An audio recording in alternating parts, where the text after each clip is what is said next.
For everyone listening, you will have heard a short introduction on this week's guest, but for those watching, welcome to Pursuit of Infinity.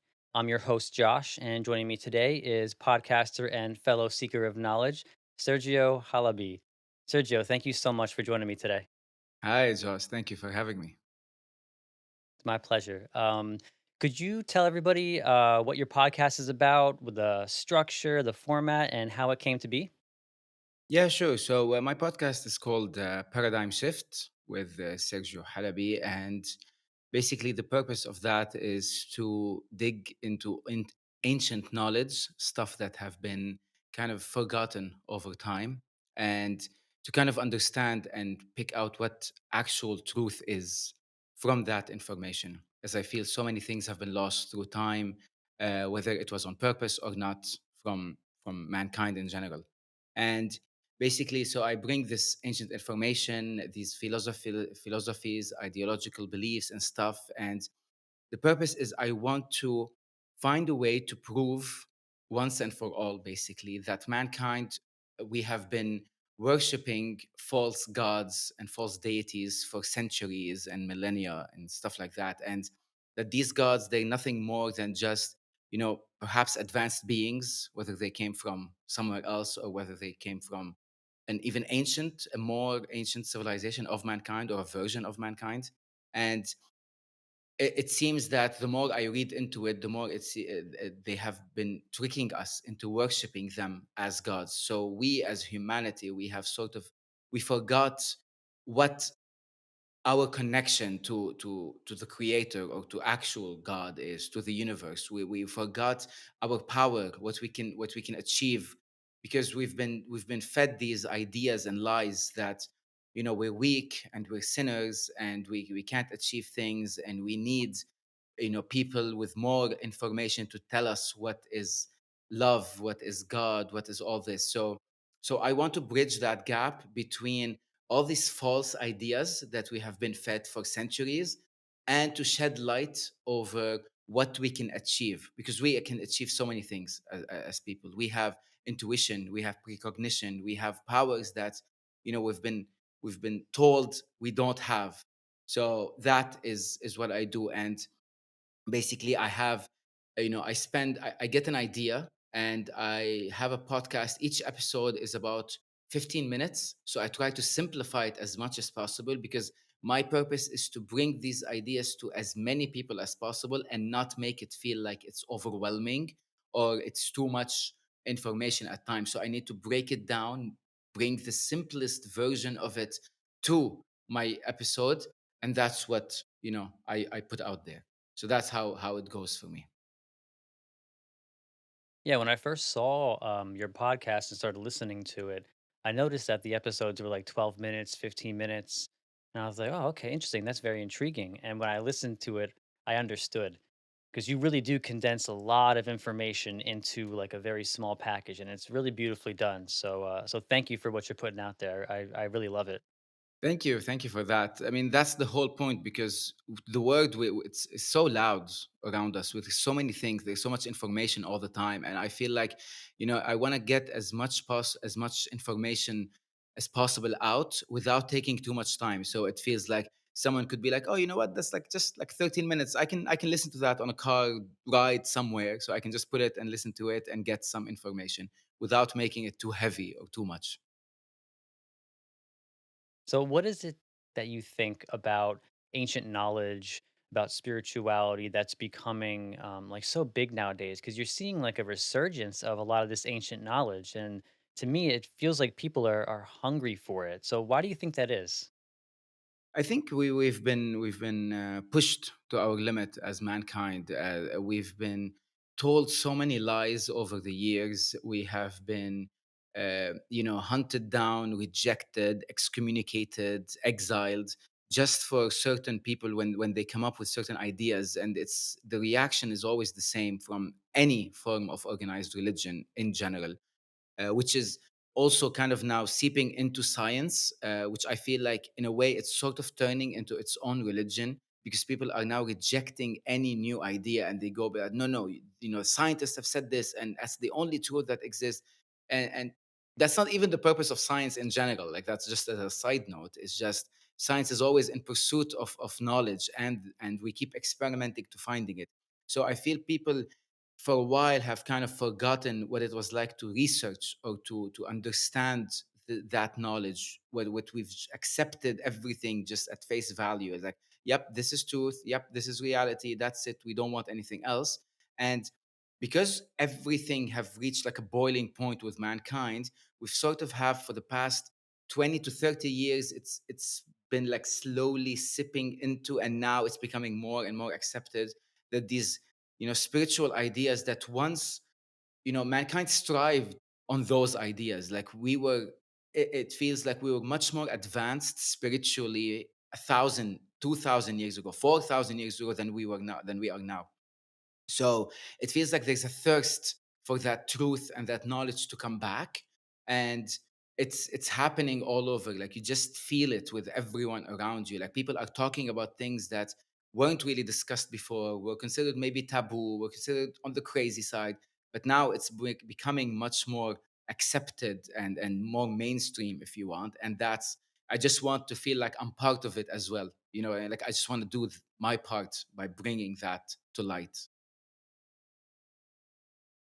Yeah, for sure. Because it seems like with the current capitalistic, like consumer based system we have, I mean, really, it's been since like the entire conquest of Western Europe, like Europe. Yep. Um, it's like we've beaten the wisdom out of ourselves, and instead we've replaced it with what we call like quote unquote intelligence. Yep. And it Yes. seems to me that if we're able to merge those two things into like a very cohesive, holistic philosophy, we'll be able to move forward in a way that is prosperous to all people. And right now, there's so much suffering, and there's just so Yes. many people who are disenfranchised in this world. And it's actually, there's a reason for that. Like there's a lot of belief that because there is a rise in spirituality and in people trying to find the truth, it needs to balance itself out with the suffering that is happening and how bad things are. So it's kind of like it's a last effort to kind of stay in power and maintain control by bringing even more issues to the world, drown them with stress and anxiety and worry all the time, so that they don't sit and question what is humanity's place in the universe. Why are we here? What can we, how can we get better? How can we evolve on much more than just physical and materialistic level? So the more people try to bring that truth back, the more there is a, like a shutdown from the other side by like, there's more financial problems, there are more issues, more poverty, more of that. So it's like it feels like there's a war happening, but it's a war on the minds of people. It's like people don't go to wars anymore just to kill each other physically. They now do it in the minds of men. You know what I mean? And that's how we're gonna be able to win the war, by bringing this information more and shedding more light to it. Yeah, yeah. It's like we're at war with our own government. Our Yep. leaders are waging a war of consciousness with us. Yes. And you see that with the war on drugs, outlawing all psychedelics, Oh yeah. demonizing spiritual practices that bring you closer to whatever quote unquote God you want Yep. to define as. It's very, very troubling. It's the same tactic that the church used in the dark ages of Europe, when there was this new movement coming up, and every time someone tries to reread the Bible in a new way, for example, or talk about it like, okay, maybe we should not be killing each other all the time. And they would just completely, like, the excommunication, and like, you're out and you're a heretic and we're gonna burn you at the stake and all that. So any, and with the whole, the witches hunt of Salem, for example, what happened there, and the Spanish Inquisition. It's like, throughout history, mankind has always tried to get that truth and to regain the power, but there's always a system of control on top of it, and they just need to bring you back, like saying, like, no, you are not powerful, you don't have anything, you're weak, you need to listen to us, we are the one, we know more than you, and when in fact they're not really offering you anything other than just complete control of your mind. They're not giving you that freedom, because in pursuit of spirituality and a new way to look at, for example, my connection to the universe and my connection to the creator, I found much more peace than I ever did when it was under the banner of religion, for example, because religion was using fear and hatred, and like you need to hate the others because if they're not the same religion as you, they hate you and they want you to die, and you need to be always afraid of not going to hell. Where it's all just about like this supposed to be an unconditional love connection with God, right? And it's like it's so contradictory that it just doesn't make sense to me at all anymore, and I can't go back to that. Yeah, once you open that door, it can no longer be Okay. closed. Exactly. Yeah, yeah.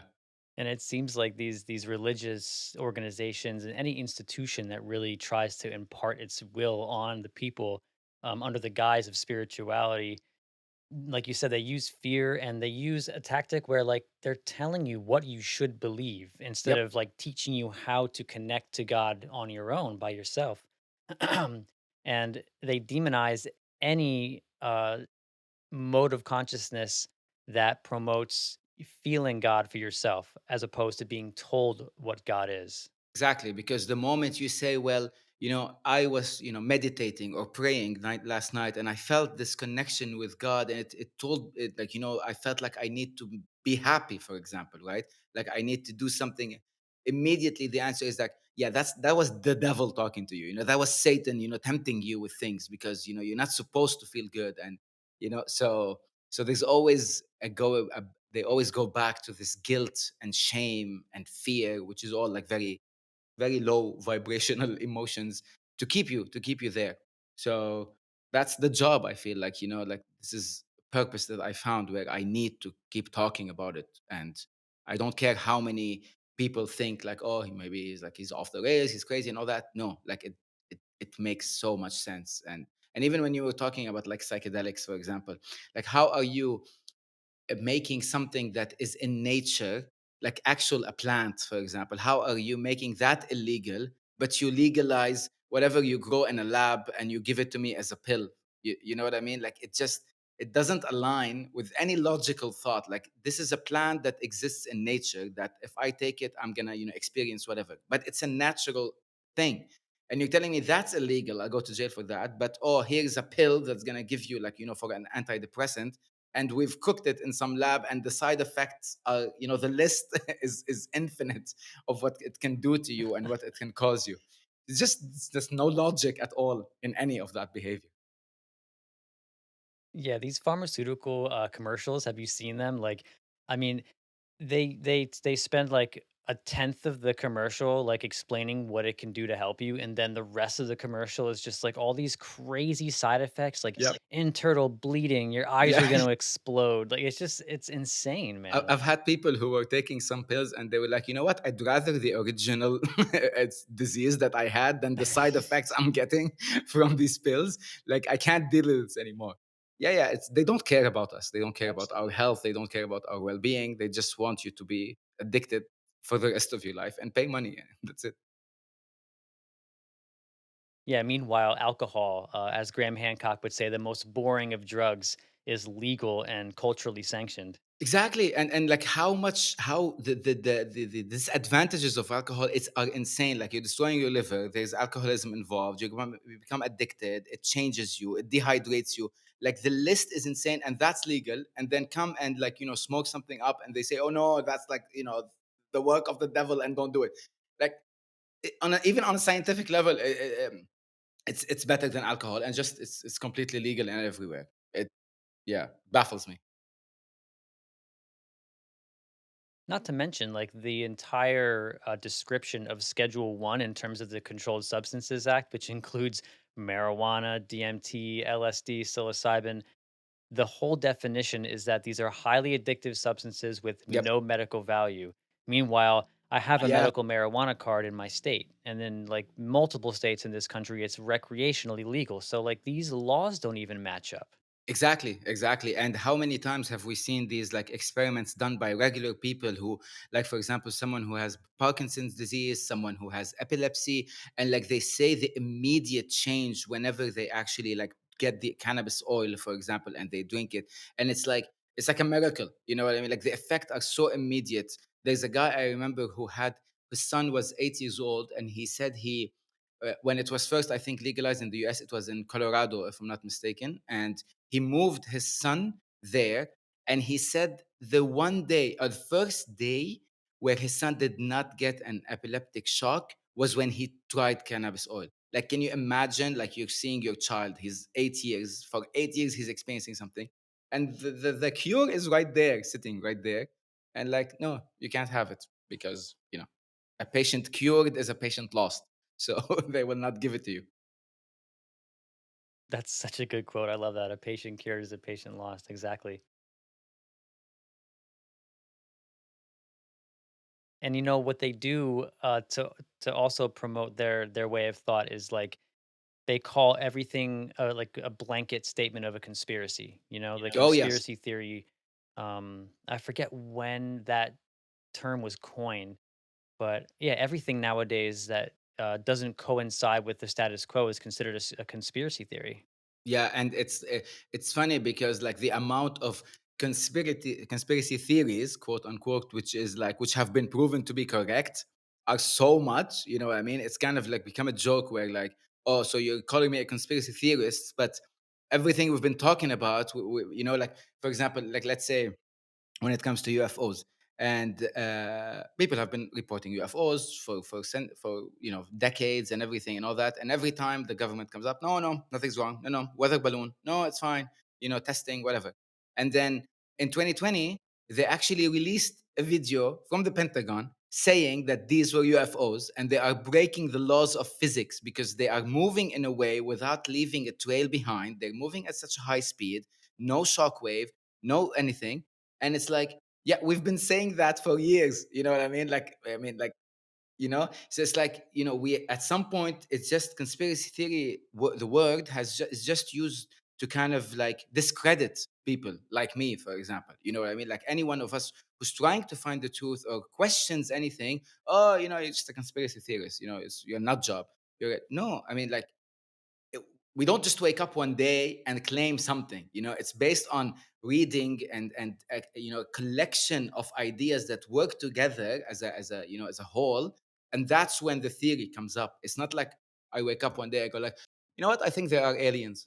It's not about that. Like, for example, when it comes to ancient civilizations, which is my main focus and my passion. Once you read certain things with, like, if you read them with today's understanding of what these people were going through, you can really grasp that, okay, I think these people were actually in touch with very advanced civilizations. Like, when they describe, like a dragon flying, for example, it could easily be a flying saucer. It's just that they did not have the vocabulary to actually describe what they're looking at because they didn't know how to say it. You know what I mean? Like, for example, in the Old Testament of the Bible, there is a story about one of the prophets, is Elijah. And it's mentioned how he is walking with a family member, and then all of a sudden a chariot of fire comes down from the sky, and it pulls Elijah in a whirlwind, and he's like spinning and goes up into this chariot, and then the chariot disappears. And that's how the Bible talks about Elijah and his death, right? And it's like, okay, so once you understand it from today's point of view, you can clearly see that they're talking about a machine that was actually flying, and they're saying fire because they don't know how engines would work. They wouldn't have a word for engine or a flying saucer or something like that. But what was described 4,000 years ago is the same experience that people describe now when they've experienced, like, alien abduction, for example. It's the same thing. A light came from the sky, pulled me up to something, and all that. So, and these are such repeating stories in every civilization all over the world from the ancient times. Is that, yeah, these people definitely had an encounter with something. It's not all just like magic or whatever. There is something that we have been missing for a very long time. Yeah, and what we don't understand about ancient knowledge, I think, and we're starting to a little bit, is that the ancients spoke in the form of symbolism and in myth. And in my opinion, they used symbolism and myth as a way to transcend the barriers of language that you'll see across centuries, because we can understand symbols as long as we look at them in the correct way.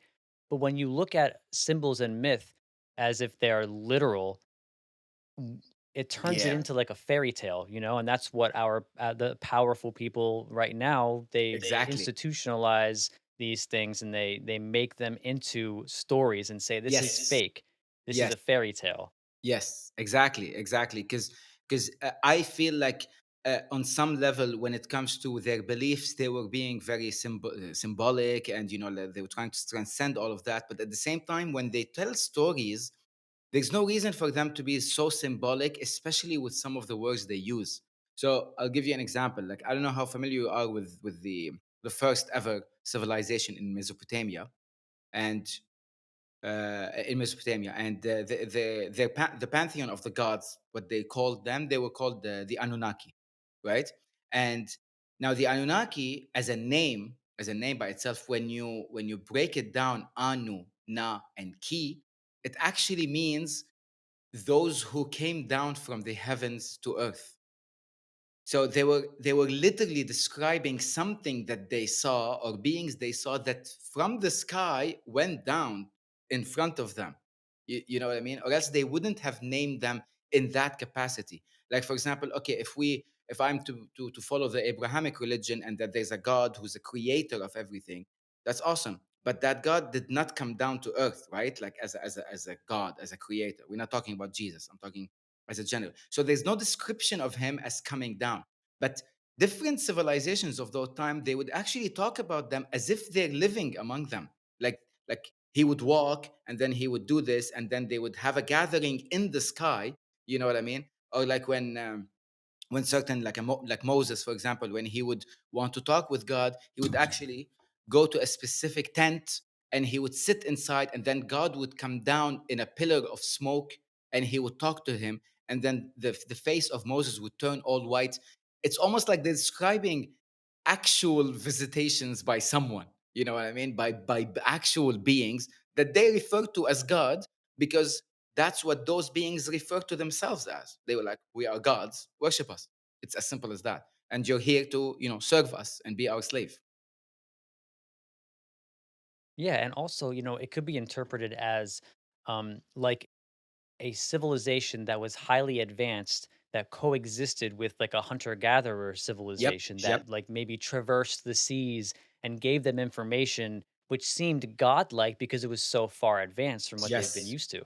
Yes, there is these two parallel theories when it comes to these ancient civilizations. One is that we had made contact with beings from another planet, but there's also another one, like you were saying, that there is. It's almost like humanity it works on cycles, and it's as if there was a very advanced civilization way prior to the Ice Age. Like we're talking before 120,000 years ago, way before that, and they kind of had full control of the planet. They were advanced, they had mapped everything out, and then certain things happen in the world that affected these civilizations. So there's a theory about when the Ice Age hit, it kind of destroyed so many things, and some of these civilizations went underground, or kind of left the planet, or whatever. But it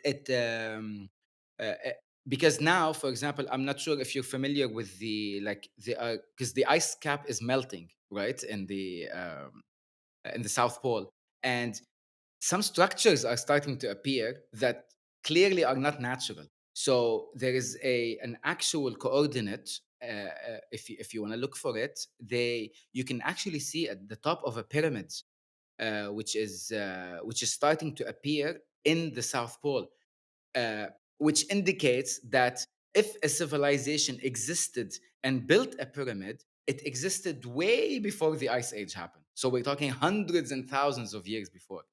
You know what I mean? But it's just we've lost all records for it. There are other places where it feels like there's an actual statue of a face that is huge and has been carved as well.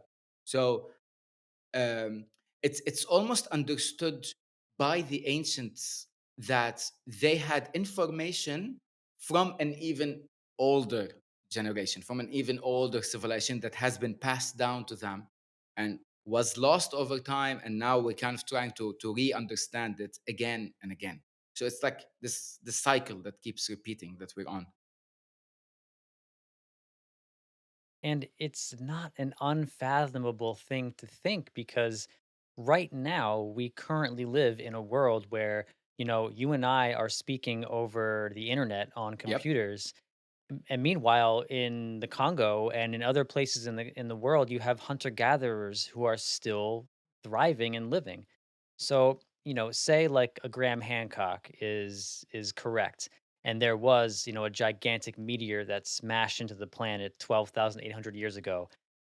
He claims that the advanced civilizations used maybe a place like Göbekli Tepe to transfer their advanced information to the hunter gatherers, and also to gain information from them because who else would be able to survive a cataclysm like that? A hunter Yes. gatherer, somebody who Yes. knows how to traverse the actual world and survive in nature. In harsh terrains and in harsh conditions as well. Like, because we now today, as our society, we cannot survive what hunter gatherers survived 12,000 years ago. We're no longer equipped to be in nature anymore. So it makes so much sense that they would pass on to the next generation of creatures or beings that can survive because they will not be able to actually survive those harsh conditions. So yeah.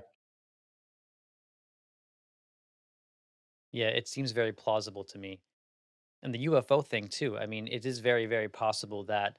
Have you heard? I think the theory is called panspermia. That we were sort of like planted here by, Oh yeah. um, like bacteria on a meteor. I would give you even a more about whether we are planted here because I've tried to look into whether mankind, and I'm talking about like Homo sapiens, if we actually did evolve on the planet or not, because it feels that we should be a lot more adapted to live on this planet, and we're not. So many things in our DNA, in our body structure, bone structure, skin, and everything doesn't feel like we have evolved here. It's like we were placed here, kept here, and then we've been kind of sort of living here. So, for example, we're the only creatures who get skin cancer from too much exposure to the sun, right? And that doesn't make sense when you actually think that we are supposed to be in nature. We were not supposed to live in homes. We are supposed to be in nature, exposed to that sort of radiation, but it actually harms us. We are the only creatures when it comes to our bodies, like we still don't regulate correctly between hypothermia and hyperthermia when we switch different biomes, even though humanity is supposed to have traversed the globe completely. It's not like we stay in one area like different animal king in different biomes and how they live and adapt to that. We have supposed adapt to the entirety of Earth, and yet we still can't survive that. And there's an example I always give to anyone, like whenever I go on any of the shows, is how different we are on a physiological level. We are the only creatures ever that have the hair on our head. It grows and it doesn't stop growing until we use a tool to cut it. Okay. Now, that from an evolutionary point of view does not make sense at all because you can't evolve so that you could need to use tools. There's nothing in your body that needs to evolve so that it has tools which is from outside your body. You know what I mean? So it feels like at some point there was some genetic manipulation of our DNA, and these things are sort of the side effect of that. Because the only other animal that grows its hair or whatever you want to call it uncontrollably are sheep, and we have genetically modified sheep to actually grow hair in their fur in that way. It's not like they were like that before. We have done that through crossbreeding, through different ways, through all that. So it needed an advanced civilization, us, to work with a less advanced being, which is the sheep, to change its DNA. Same thing for us. We have so many features in us, like for example, how we grow beards, and it literally doesn't stop growing. Why doesn't it stop growing? How is that evolution in any way? And no other animal ever has that trait, for example. And no animal has evolved into needing to cut its own hair. Dude, I love that you brought that up because I was listening to your podcast episode yesterday, actually, where you were talking about that, and that blew my mind because I'd never thought about that. And like, same with fingernails. Like, what sort of evolutionary mutation would cause us to continuously grow hair and fingernails. It's just mind blowing. Yeah, I like the word mutation that you used. It's because it's a mutation. It's not something that was normal through our evolutionary process. There was an involvement at some point, and it kind of fades into what most ancient civilizations say when they mention the gods and how they made us in their image. That sentence to me feeds so much into this if we want to take it more literally, because it does feel like we were manipulated on a genetic level to look like our creators or these beings or these gods or whatever you want to call them. Like the fact that those people used to say humanity was made in the likeness of the gods, that means there was a part of us taken from that god. You know what I mean? So it feeds into this DNA manipulation, mutation, and all of that. And to me, that begs the question, like, what is the evolution of consciousness? Because if evolution means anything, it means the evolution of consciousness. Because it seems to be the most effective mutation on a species in terms of how it survives in its environment, how it controls its environment. Because we're also the only species who is able to manipulate its environment in order to survive. Yep. Yes. Yes. That's correct. Which means that we did not adapt to the environment. We have grown into making the environment adapt to us, and that is also a very unique trait that also doesn't align with evolution. If you want to talk about from a pure scientific point of view, because evolution is adapting to the environment. That's why we keep changing. We keep it depending on the conditions that the planet is in. New life comes, and then it is created so that it can live in that space. In our situation, we're working on the opposite of evolution because we're changing that environment to fit us. Absolutely. And, to me, that also promotes a very detrimental idea to humanity, which is like this idea that we're working against nature. It's like we're waging a war against nature instead of becoming like more and more symbiotic with it. Yeah, we're the only beings on Earth as well that we kind of don't take care of nature, or want to change things so that we have these traits which are sort of selfish, and we're the only ones who, like, we go to war against each other, and it's not out of survival instinct. It's more out of greed. You know what I mean? Like, we have traits that we don't share with any other being, and and yet at the same time it's like we almost feel like we're fighting with ourselves, because there's a part of us that wants to be part of nature and wants to be, like, one, and live in harmony and everything. And at the same time, there's another part which is extremely aggressive and wants to, like, kill everything and just, make sure that we get all the stuff and get and be very greedy. So even this duality that we have in us, not only is that unique to us, but it also feels like it's two different parts of our DNA fighting each other. You know what I mean? Like, it feels like the part of us that was originally there as the original, Homo sapiens, for example. We were just wanted to be part of nature. We're hunter gatherers to an extent. We're just like, like, eating, killing animals in a very mild, controlled, harmonic way. And then something happened to us, and we became these beings which is like, it's never enough. We want to wage wars. We want to take what others have just to feed ourselves even more and more. Like, you always see, even among in the animal kingdom, okay, animals fight each other, but the minute one of them wins, for example, or dominates the other, the fight is over. It never needs to exceed, or there's never need for, revenge or all of that. We always feel like we're fighting two different sides in ourselves. And I believe that came because we were manipulated, and the two natures that are within us are fighting each other. Because none of us we're not complete anymore.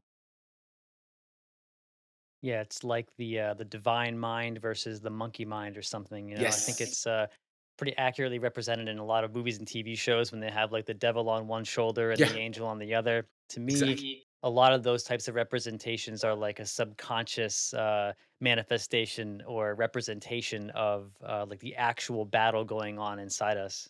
Yeah, because it's our battle actually. It's not an angel or a devil sitting on each side of our shoulders telling us what to do. It's all, everything is within us, and we are the ones who need to be in control. We are the ones who need to regain that power to understand that, we're capable of this. We are better than this. We need to fight this, this side of us that is unnatural, because it is unnatural. The way we treat each other is not does not come from Earth. It does not come from.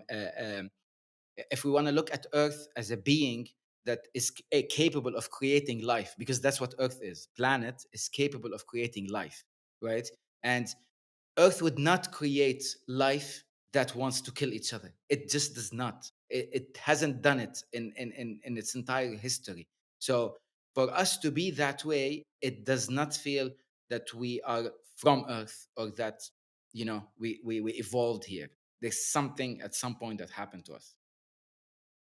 So, do you think there's a path forward here, or do you think that we're going to inevitably be another one of these species that gets smashed by a meteor and has to start over again? Honestly, no, I do feel that the fact that we have a side of us that wants the truth, that wants to fight for that, is a sign that we can make it.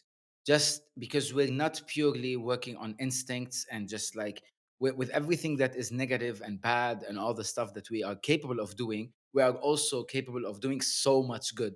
And we have so much love within us, and so much light, and so much empathy, and gratitude and abundance, and all these feelings that we are capable of feeling. These feelings, they don't come to any sort of animal, for example. They don't come to, we are capable of that. So just the fact that we can have those, and the fact that more people are talking about it, more people are fighting for that, eventually it will trickle down. I mean, it's going to take so much time. We're talking generations upon generations of healing, and moving away from all the trauma and all the issues that we've done to ourselves.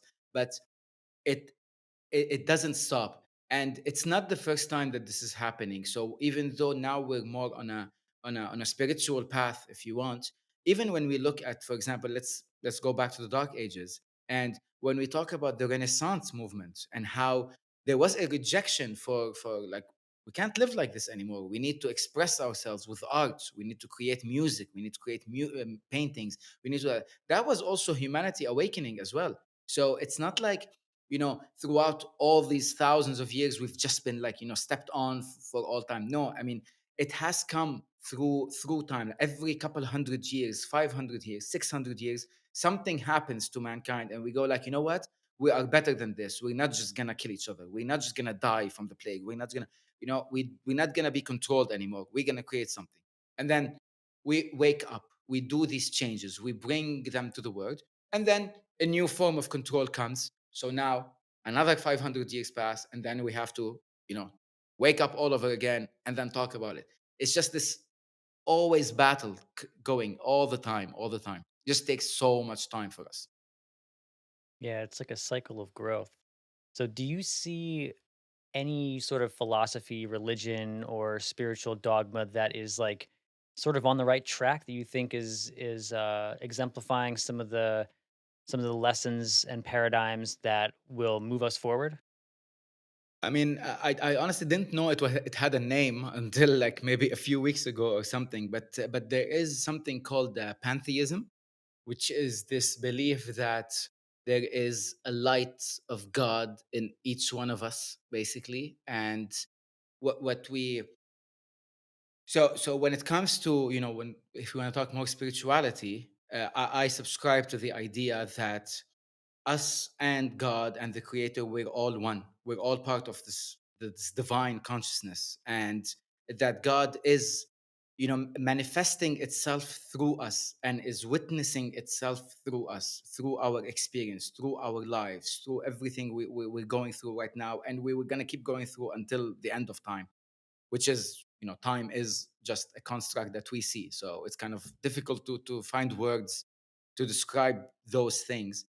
But I definitely feel that once we tap into this connection that we have to the world, to the universe, to the creator, it's like it's sort of like magic, if you want, you know what I mean? Like when we talk about the laws of, what you can manifest, the laws of attraction, the laws of all that, like it really works once you connect and you feel it inside you. You know what I mean? It's such a powerful thing that not only not only to be looked at from, oh, I'm gonna get whatever I want in this life and all that. It's not just about that. It's about understanding the purpose of why is it that you are the way you are. Why is it that you chose this life? Why, when you came here, who were your parents, what kind of life you had, everything. It's all part of this experience that the great consciousness wants to experience.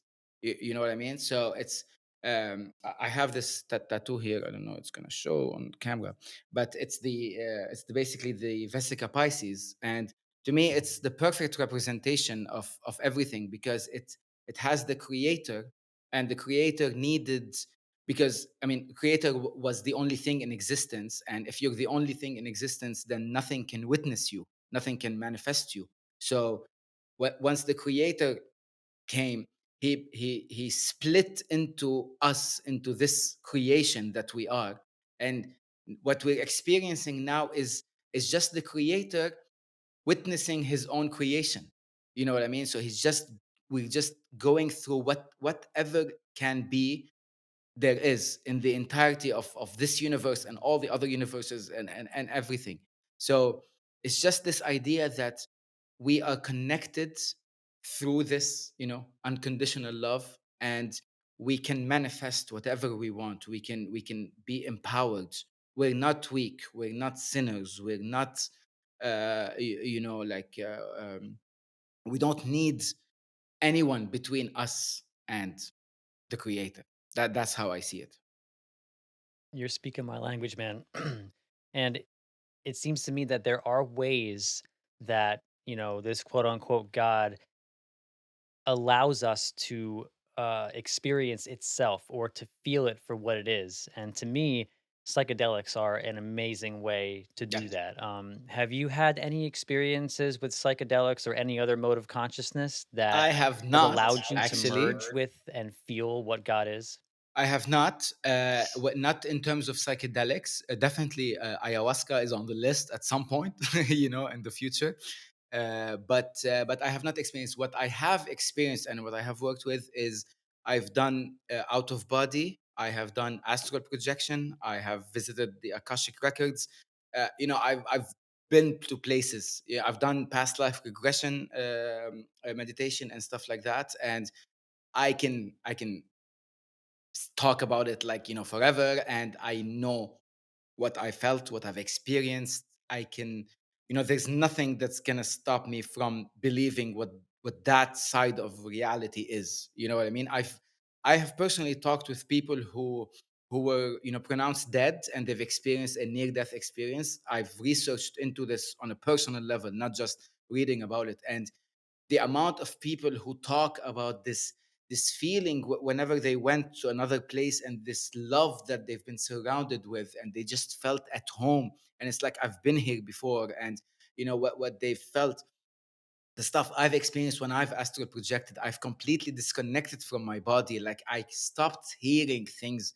I was in the park one day, and I was doing this meditation, and I went somewhere for maybe 7 to 8 minutes, and I cannot emphasize enough how much I thought everyone had left the park, because I could not hear anyone talking anymore. Like it was complete silence. And then when I came back, suddenly it became so loud, and it's just like, oh, everyone is still here. Like I've actually disconnected. So it's it's insane. It's beautiful.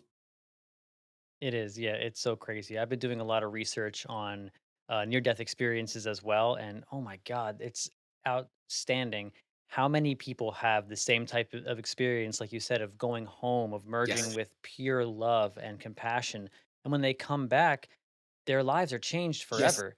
I Yes. haven't heard of any other experience besides psychedelics that can do that to a person. Yep. Yeah. Exactly. And when we're talking about the near death experiences, like so many people talk about, like they go to this place and they don't talk. There's no words, but they just know. They just understand what's happening. It's all telepathy. It's all understanding that oh, so I'm here, but it's not yet my time. I'm gonna come back later. So I still have something to do back on earth. You know what I mean? And then they fall back into their body, and they have this insane change of behavior and understanding, and they no longer fear death. You know, they no longer fear the unknown because they know. And what strikes me amazing about every single person, whether I spoke to personally or I've read about or watched, is this conviction that they have. It's like they're not even trying to convince you with the truth or telling you like you have to believe me. So this is, and this is the proof of this happening. It's like it doesn't matter if you believe me or not. I know it's real. I know what I experienced, and it was real. You know what I mean? So this conviction that they bring back with them, you know, gives me goosebumps every time because they are so sure of it. They know that's the truth, truth with a capital T. You know that there's nothing else after death. A- And not only do they say it's real, they say it's realer than real. It's more real Yes. than this waking mode of consciousness, which to me is so crazy. And again, I've felt that with psychedelics. So I Yeah. completely understand what people are talking about when they say that.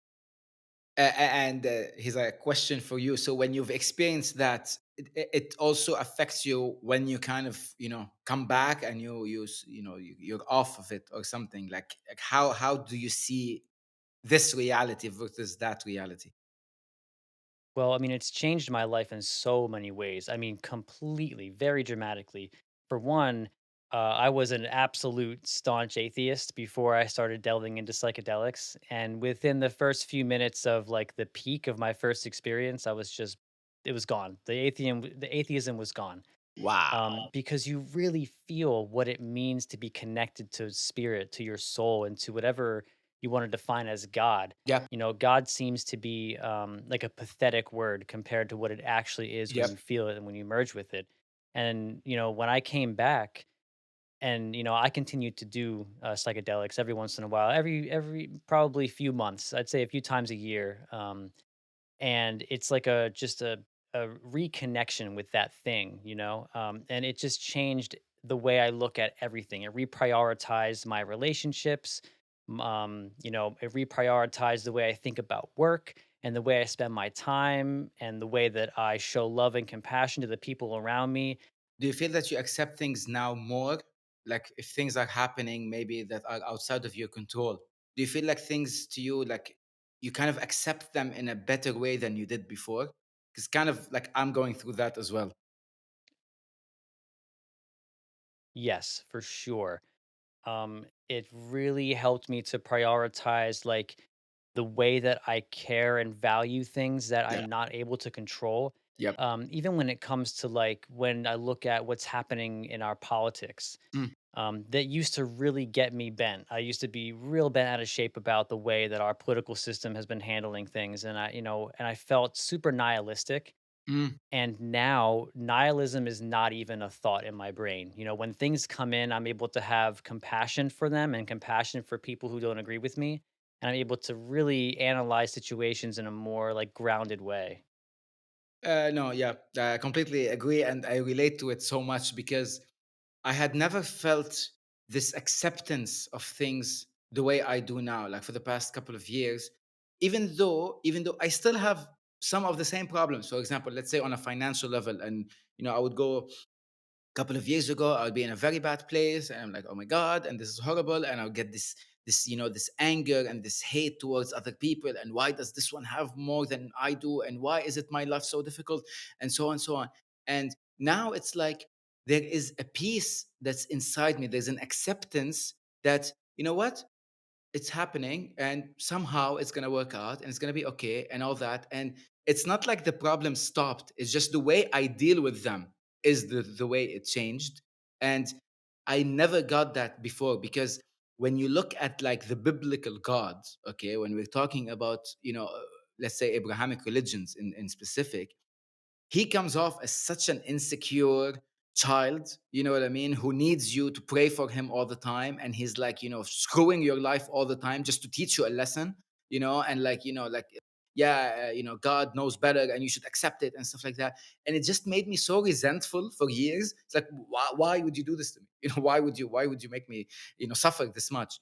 But once I've shed that image, and I've understood the true nature of that connection and that love and that, God, if you want to call it, it's so different, and it's so much, it's sort of like a partnership now. You know what I mean? It's sort of like we work together for me to understand the world around me and to navigate my life, as opposed to feeling so powerless before. It just gave me more power. And the peace that I have, like, I never had it before.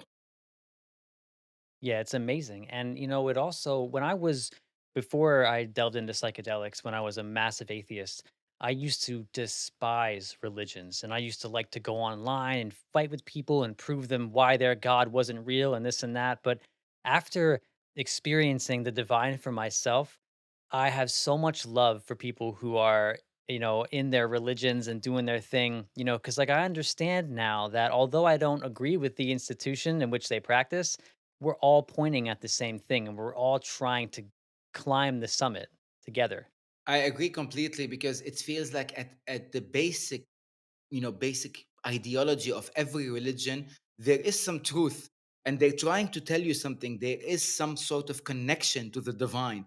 It's just that politics get involved so much, and it ruins it all, because you lose that original idea, and you delve into who's right, who's wrong, who should we be killing, who should we, all of that. So you kind of forget. There becomes so much judgment over yourself, over others, whether they're same religion or different religions, or atheists, or wherever. And as opposed to, like, let's just remove all these stuff from any religion, and look into the source of it, and they're all just saying that, we're all children of God, we're all connected, we should all love each other, be nice to each other, be good. That's it. It's as simple as that. Yeah, I mean, the main message of I'm going to butcher it, but it's like, love thy neighbor as if they were thyself. Yep. That is such a beautiful divine message because you realize that every person is you Yeah. and you are in them. And when you're looking at someone and you're like hating them or you're judging them, you're just projecting your own shadow onto them. Exactly, exactly. So, like, if what, like you're saying, so when we try to understand the message behind the message and not take it in such a literal way, we can see that, even for example, like at some point, like Jesus was saying, we're all children of God, and you're all my brothers, and we're all the same. And if you believe the way I do, you can move mountains. And you know what I mean? So it's like he was also saying that in a way where this is the message that you are powerful, you can do things, you don't have to rely on me or on God or whatever. You have that power. All you have to do is believe that you have the power.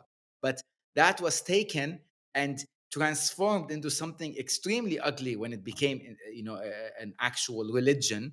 And it kind of defeated the purpose of what they were trying to say. It just became, no, you are not powerful, you are weak, you are this, you need us, you need the institution, you need the church on top of you. And this goes for every religion, by the way, not just one. Every religions try to give power to man, and then there are people who take it back by misinterpreting certain things and playing on your emotions and your guilt and all of that. Yeah, and I mean, a lot of religions, especially Christianity, they're rewritten depending on the times. I mean, if you go to any store and you look for a Bible, it's going to say KJV on it, which means King James Version.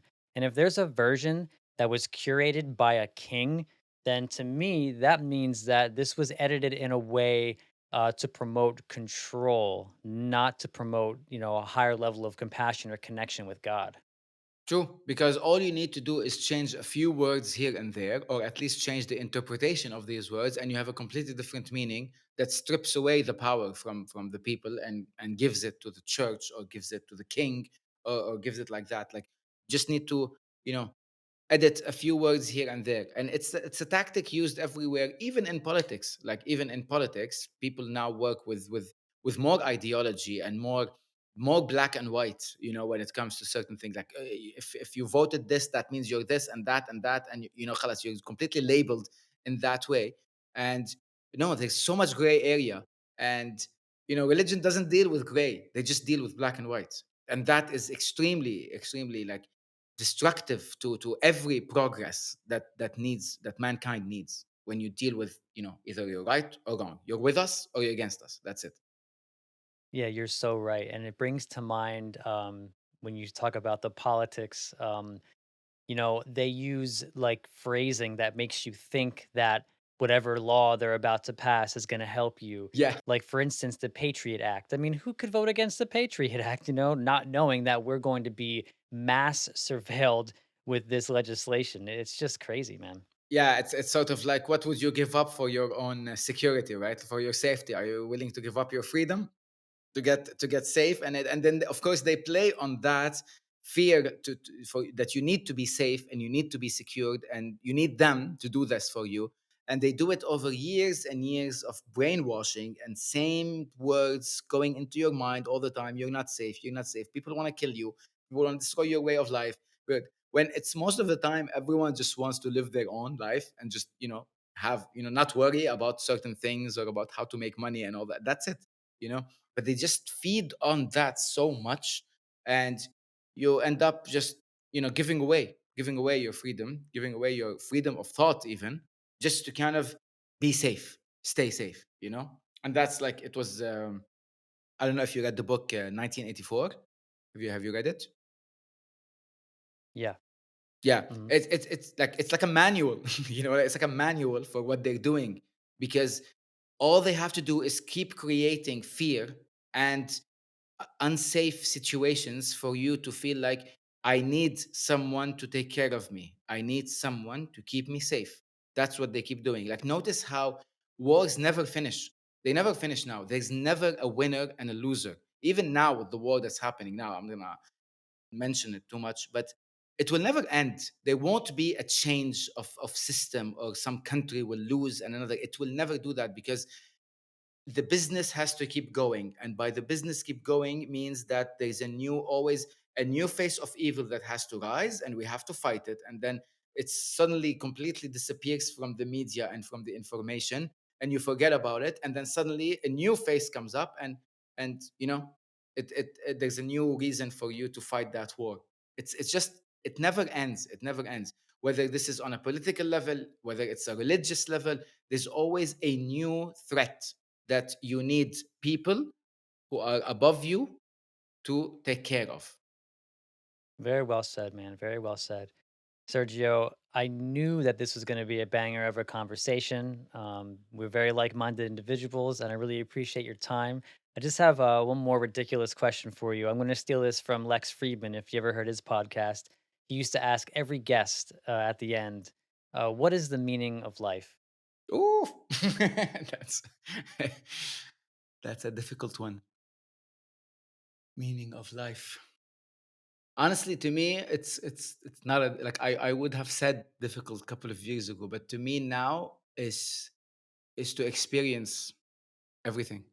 That's the meaning of it. You just come here, you experience things just the way they are, on an objective level, whether it was good, whether it was suffering, happiness, love, hate, everything that there is. You just need to come here, you experience all of that, and you take it back with you to whatever other reality we are from, wherever we need to go after we die. And it's sort of like this sense of information building. Like, we all have different lives and different experiences, and it's all feeding into this ginormous, divine consciousness. It's just full on experiences. That's how I see it. I love it, man. If people want to look you up, where can they find you? Sure. So there's my podcast. You just search for Paradigm Shift with Sergio Halabi, and it's on every podcast there is. And there's also, I have an Instagram page. It's called paradigm.shift.experience. And there I basically, like, whatever I talk about in the podcast, I also create visually for that platform. So yeah, you can find me on those as well. And I gotta say, your Instagram is beautiful. I love the way that, like, if you open up just your Instagram and you look at all of the posts in line, you have a bunch of posts that like go Yeah. across the entire like screen, and they all make like one word or like they make one image. It's beautiful, man. I really admire the way you've done that. Thank you so much. That's because I'm a graphic designer in the day, so I used my design skills to actually work on my Instagram page. So different skills combining. Nice, nice. Yeah. I'm actually a graphic designer too, or I went to college for it. Oh, Funny, I didn't hey. actually use the degree because I fell into a job that ended up paying more than what I would have gotten jumping into a graphic design job. But yeah, another thing we And, have in common. and you probably like would have been a lot more stressed and anxious if you went into graphic design because the job is horrible. So so it's good you stayed away from it. Yeah. Yeah, I mean, I realized that like my path in graphic design was really in like the advertising direction. Okay. And on this path, I actually sort of realized that like advertising is the work of the devil. And I just did not want to do it. So I'm using my I, skills in a way where it can support my passion project instead. That's awesome. I always say that we are professional liars, basically, because that's what we do. We just lie to people about to Mhm. consume things. Yani. So I feel very cheap in that area of my life. I need to work on that, maybe. I feel you, man. Well, Sergio, thank you again so much for coming on the show today. I appreciate your time. Same. Thank you so much for having me. Love your show. Love you. Love. As I told you, I love the name of your show, and this was amazing. Thank you so much.